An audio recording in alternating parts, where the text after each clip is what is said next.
다섯 번째 발표는 흥미로운 주제를 다룹니다. 감정 분석과 CNN을 활용한 딥러닝 기반 가짜뉴스 및 딥페이크 탐지 기법입니다. 요즘 가짜뉴스가 워낙 많아서 뉴스 볼 때마다 진짜가 있나 싶은 생각이 들죠. 그럼 가짜뉴스와 딥페이크로부터 진실을 지키는 연구를 소개할 강희주, 박민영 발표자님을 큰 박수로 모셔보겠습니다.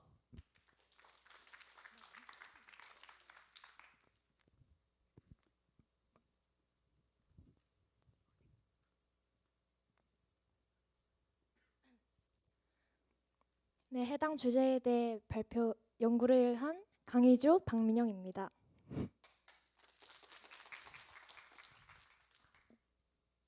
올해 8월 말 전국적으로 많은 학교들에서 발생했던 큰 사회적 이슈가 있었는데요. 바로 텔레그램 딥페이크 음란물 유포 사건입니다. 2018년 처음으로 딥페이크 기술이 상용화된 이후 현재 2024년까지 딥페이크 악용으로 인한 문제는 끊임없이 발생하고 있습니다. 그래서 저희는 이 사진은 이제 유명한 사진 중 하나인데, 이 버락 오바마 전 미국 대통령의 얼굴 사진을 딥페이크 기술을 활용하여 합성한 후 가짜뉴스 유포에 사용을 하였던 대표적인 사례 중 하나입니다. 그래서 저희는 이렇게 가짜뉴스와 딥페이크 기술이 난무하는 사회 속에서 이 두 가지에 대해서 판별할 수 있는 모델을 제작하는 연구를 진행해 보았습니다. 저희 연구의 소주제로는 해당 세 가지가 있는데요.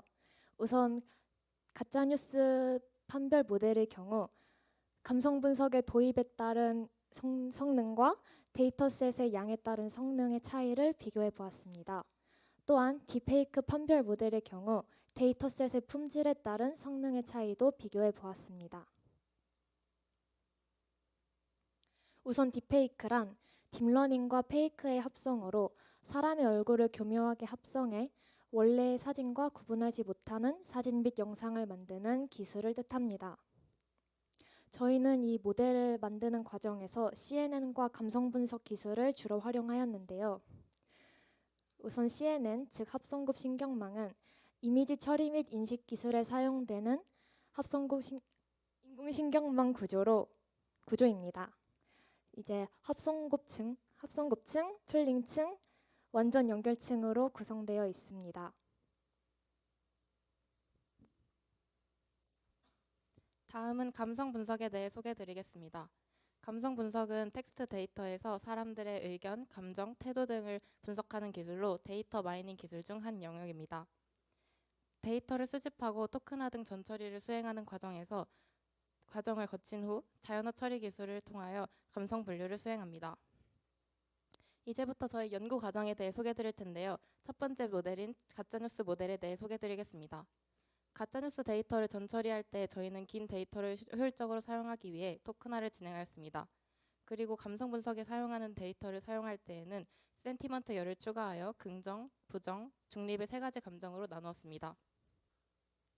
저희 가짜뉴스 모델은 CNN 기반 텍스트 분류 모델인데요.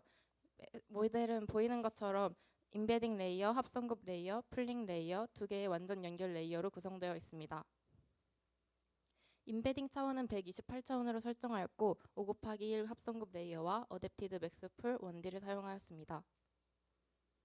모델 학습의 경우에는 교차 엔트로피 손실과 에담 오티와이저를 사용하였습니다. 완성된 모델의 모습입니다.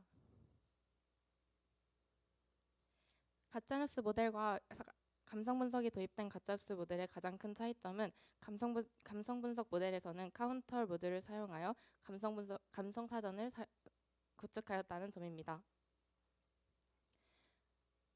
해당 그래프는 기본 가짜뉴스 모델과 감성 가짜뉴스 탐지 모델의 정확도를 나타낸 그래프입니다.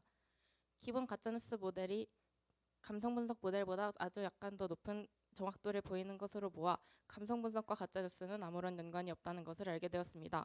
즉 가짜뉴스에는 아무런 감정이 담겨 있지 않다는 뜻입니다.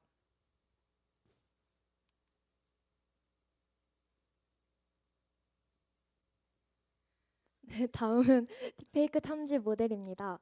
저희는 데이터셋의 품질을 해상도를 기준으로 구분하였는데요. 각각 하이 퀄리티 데이터셋과 로우 퀄리티 데이터셋 두 가지로 구분하여 연구를 진행하였습니다. 저희는 이 모델을 구성하는 방식도 가짜뉴스 판별 모델과 동일한 방식으로 CNN을 사용하였는데요. 두 개의 합성 곱층과 두 개의 풀링층, 한 개의 연결층과 한 개의 드롭아웃층으로 구성되어 있습니다. 원전 연결 레이어는 릴루 그리고 소프트맥스로 이루어져 있으며 풀링 레이어는 공간 차원의 데이터를 절반으로 줄여서 계산량을 줄이는 역할을 담당합니다. 또한 합성곱 레이어의 경우 16개의 특징 맵을 생성하는 역할을 담당하고 있습니다. 그리고 이것은 저희의 모델의 모습입니다. 그리고 저희 모델의 해당 결과인데요. 결과를 이제 혼동 행렬을 통해 그래프로 나타낸 결과입니다.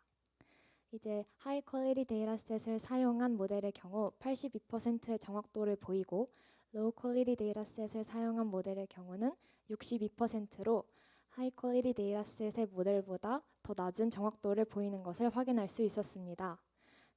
이에 따라 하이 퀄리티 데이터셋을 사용한 모델이 딥페이크 이미지를 더 잘 구별해낼 수 있다는 것을 알 수 있었습니다. 다음으로 저희 세 번째 소주제인 데이터셋에 따른 성능 평가에 대해 알아보겠습니다. 이 연구에서는 저희는 기존에 만들었던 가짜뉴스 모델을 사용하였고요. 이 모델의 데이터셋을 200개, 400개, 600개, 800개, 1000개로 나누어 적용하였습니다.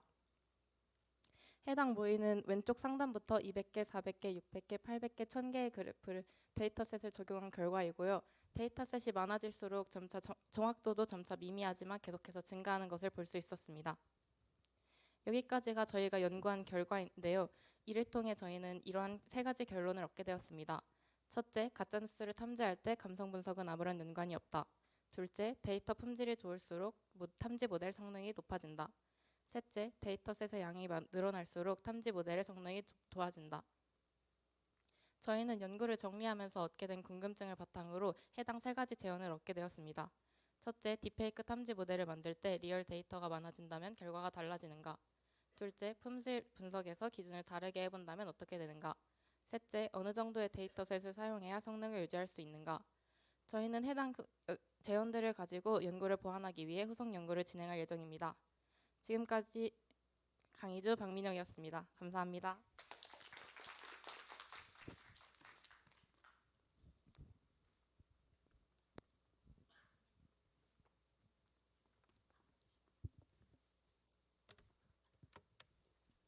이 발표를 듣고 나니까 확신이 생겼습니다. 제 친구의 칭찬은 모두 딥페이크였던 겁니다.